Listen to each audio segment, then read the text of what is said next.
अब हमने बात करनी है रोल ऑफ रेस्पिरेटरी सिस्टम की, किसके अंदर? इम्यूनिटी के अंदर। अब आपको पता है रेस्पिरेटरी सिस्टम की मदद से आप लोग क्या करते हो? सांस लेते हो। जब आप सांस लेते हो तो एयर को हवा को अपने लंग्स के अंदर इनहेल करते हो। तो जब आप एयर को अपने लंग्स के अंदर इनहेल कर रहे हो, एयर को अपनी बॉडी के अंदर लेके जा रहे हो, तो उस एयर के अंदर तो माइक्रो ऑर्गेनिज्म हो सकते हैं ना। हमारे एयर में माइक्रो ऑर्गेनिज्म होते हैं, हमें मालूम है। तो जब वो माइक्रो ऑर्गेनिज्म आपकी बॉडी के अंदर जाएंगे तो क्या होगा? वो क्या कर सकते हैं? वो आपको नुकसान पहुंचा सकते हैं, नहीं पहुंचा सकते? बताओ। वो आपको नुकसान पहुंचा सकते हैं। तो जब वो आपको नुकसान पहुंचा सकते हैं तो भाई आपने सांस लिया, ठीक है, आपने सांस ली। अब बाहर से हवा आपकी नोज से होती हुई, आपके थ्रोट से होती हुई आपके लंग्स के अंदर चली गई। अब उसके अंदर माइक्रो ऑर्गेनिज्म हो सकते हैं, नहीं हो सकते? डेफिनेटली हो सकते हैं। तो ये एक बड़ा आपने ध्यान में रखना है कि रेस्पिरेटरी सिस्टम एक बड़ा इजी पैसेज है जहाँ से माइक्रो ऑर्गेनिज्म आपकी बॉडी में एंटर हो सकते हैं। तो हम यहाँ लिखते हैं पहले कि respiratory system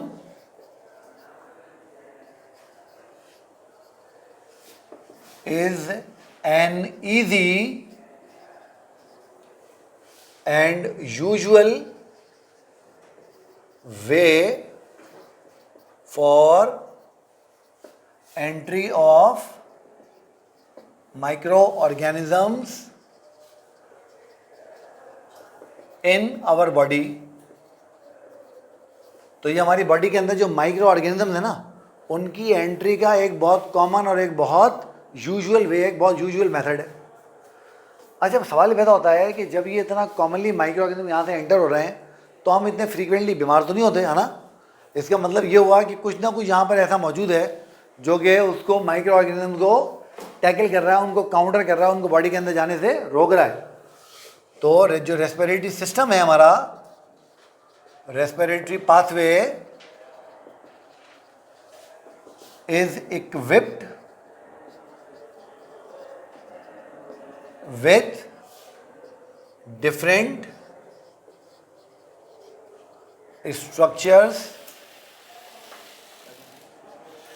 play its role in immunity। तो इसके अंदर डिफरेंट स्ट्रक्चर हैं जो इम्यूनिटी में अपना रोल प्ले करते हैं। कौन कौन से रहेंगे करके देख लेते हैं। देखें, नंबर 1, सबसे पहले लेट सपोज अगर मैं किसी की ये नोज बना लूँ और ये इसकी ओरल कैविटी है, फर्ज कर लेते हैं। तो आपको पता है कि एयर यहाँ से एंटर होगी। ये जो पार्ट है इसको हम कहते हैं नॉस्ट्रिल। क्या बोलते हैं हम इसको? नॉस्ट्रिल। ये जो हमें नज़र आ रहे हैं ये हमारे नॉस्ट्रिल हैं। इस नॉस्ट्रिल के अंदर आप याद कर लीजिए, नॉस्ट्रिल के अंदर एक कैविटी होती है। इस नॉस्ट्रिल के अंदर आप याद कर लीजिए कैविटी होती है जिसको हम नाम देते हैं नेजल कैविटी का। किसका नाम देते हैं हम उसको? नेजल कैविटी का। ठीक है, आपको ये बात मालूम है ना कि आपकी जो नाक है इसके अंदर नेजल हेयर होते हैं, है ना? नाक के बाल होते हैं, पता है ना आप लोगों को? तो यहाँ पर क्या मौजूद है? यहाँ पर मौजूद है नेजल हेयर। अब ये नेजल हेयर क्या करेंगे? जो डस्ट होगी और जितने बैक्टीरिया ट्रैप कर सकेंगे उनको ट्रैप करेंगे। तो नेजल हेयर क्या करते हैं? ट्रैप करते हैं डस्ट एंड बैक्टीरिया को। डस्ट को और बैक्टीरिया को ट्रैप करते हैं।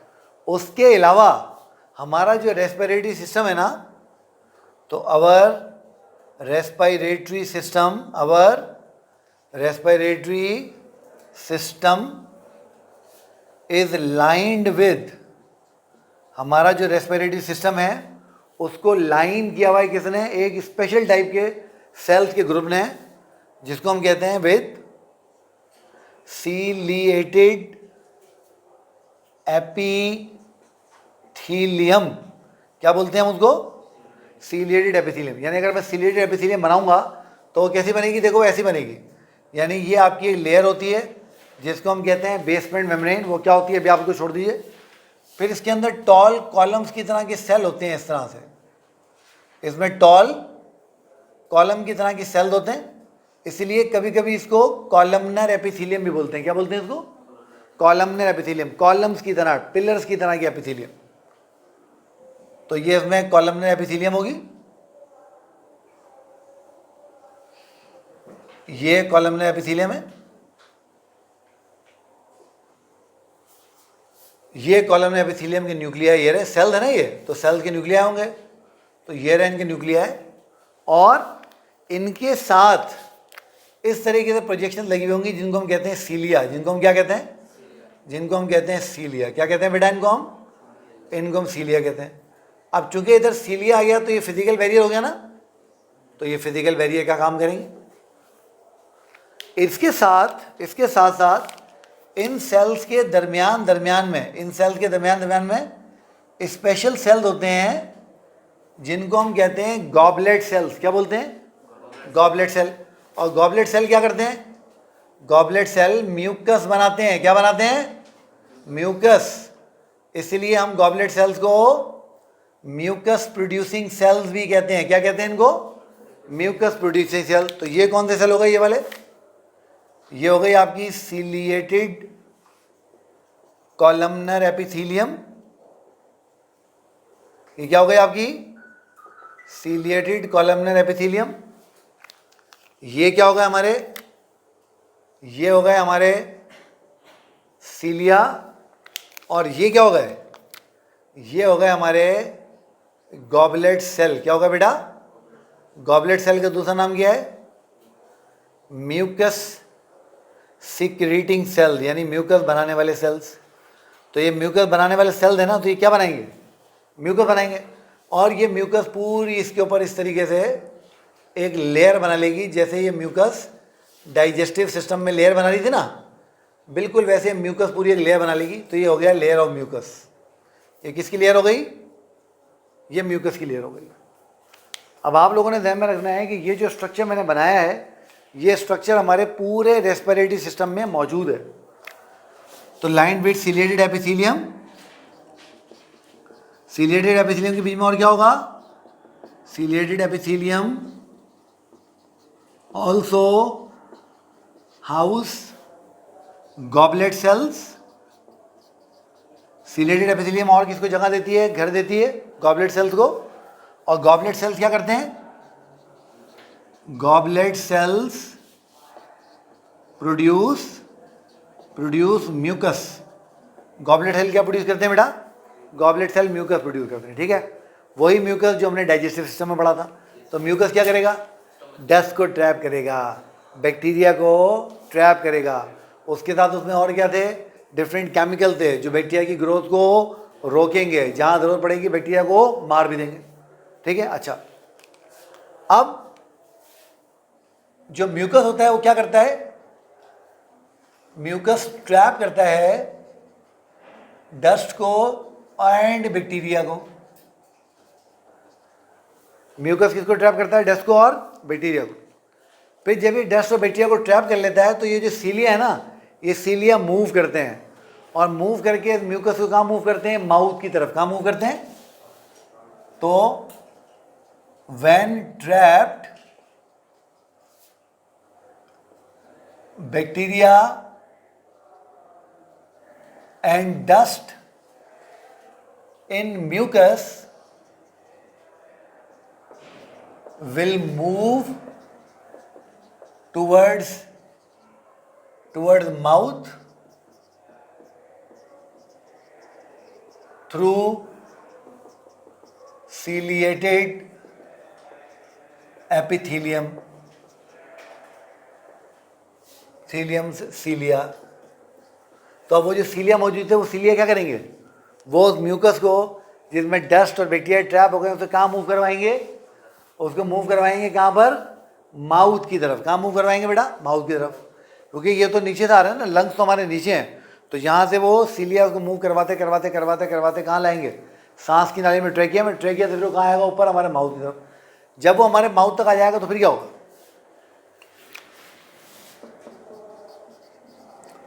व्हेन रीच अप, जब वो ऊपर पहुँच जाएगा तो उसके बाद क्या होगा, तो जब वो ऊपर पहुँच जाएगा उसके बाद क्या होगा, दो काम हो सकते हैं, या तो आप उसको निकल जाएंगे, when reach up it either swallowed, तो जब वो ऊपर तक पहुंचता है तो या तो आप उसको निगल जाते हैं, जैसे छोटे बच्चे होते हैं ना, उनको स्पिट करना, थूकना नहीं आता, तो वो उसको निगलते रहते हैं। नतीजा क्या होता है कि वो म्यूकस जिसमें डस्ट है, बैक्टीरिया है, वो सारा कहाँ पहुंच जाएगा? स्टमक में। और जब स्टमक में पहुंच जाएगा तो क्या होगा?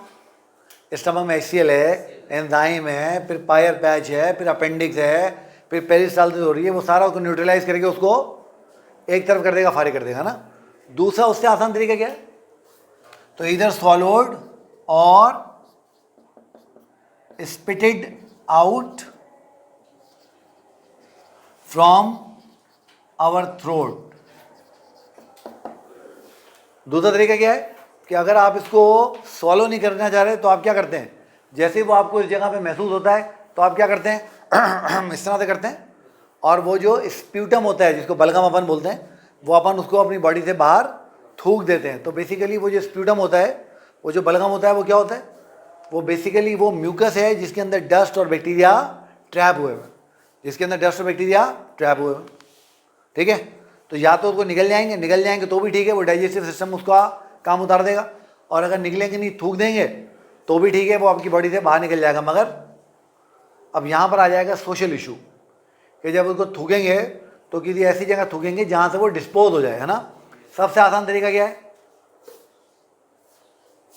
सबसे आसान तरीका क्या है कि उसको किसी ड्रेन में, किसी नाली में थूक दिया जाए, या अगर आप किसी ऐसी जगह पे है जहाँ ड्रेन नहीं है, नाली नहीं है, कोई कच्ची ज़मीन है, आप किसी खेत में कहीं पर हैं, तो थोड़ी सी मिट्टी खोदी, वहाँ पे उसको थूक के मिट्टी इस पर डाल दी ताकि वो डिकम्पोज हो जाए। ये नहीं करना है कि जहाँ, जैसा अपन पाकिस्तानियों का वतीरा है कि जहाँ दिल चाहे थू ले भाई, हर जगह जो है थूकते फिर रहे हैं, कोई फिक्र नहीं है, कोई एहसास नहीं है कि कोई बीमार हो सकता है, कि किसी के कपड़े ख़राब हो सकते हैं, किसी के साथ कोई इशू हो सकता है, कोई परवाह नहीं है अपन को बस थूकने से मतलब है भाई, ऐसे नहीं करना है। तो वो सोशल इशू यहाँ बीच में आ जाएगा। अच्छा, अगर अभी भी कोई माइक्रो ऑर्गेनिज्म फर्ज करें लंग्स तक पहुँच गया, इतना कुछ होने के बाद भी पहुँच सकता है ना, तो फिर जैसे हमारे स्किन में कौन से सेल थे? लैंगरहॉर्न सेल्स। वैसे हमारे लंग्स के अंदर एल्व्यूलार सेल होते हैं। क्या होते हैं? तो हमारे जो लंग्स हैं, आवर लंग्स कंटेन एल्व्यूलार सेल्स। ये एल्व्यूलार सेल आप समझो कि वो जो आपने स्किन में लैंगरहॉर्न सेल पढ़े थे ना, ये उनके कज़न हैं, आप ऐसे समझ लो। तो जो काम वही करते हैं, वो काम ये भी करते हैं। तो alveolar cells which capture and kill microorganisms. तो अगर अभी भी कोई माइक्रो ऑर्गेनिज्म लंग्स तक पहुंच गया तो वो जो एल्व्यूलार सेल हैं वो उसको पकड़ेंगे और पकड़ के उसका काम उतार देंगे। ठीक है बेटा। तो इस तरीके से आपका रेस्पिरेटरी सिस्टम सांस तो हमें दिला रहा है, साथ में इम्यून सिस्टम में भी अपने रोल प्ले कर रहा है। ठीक है।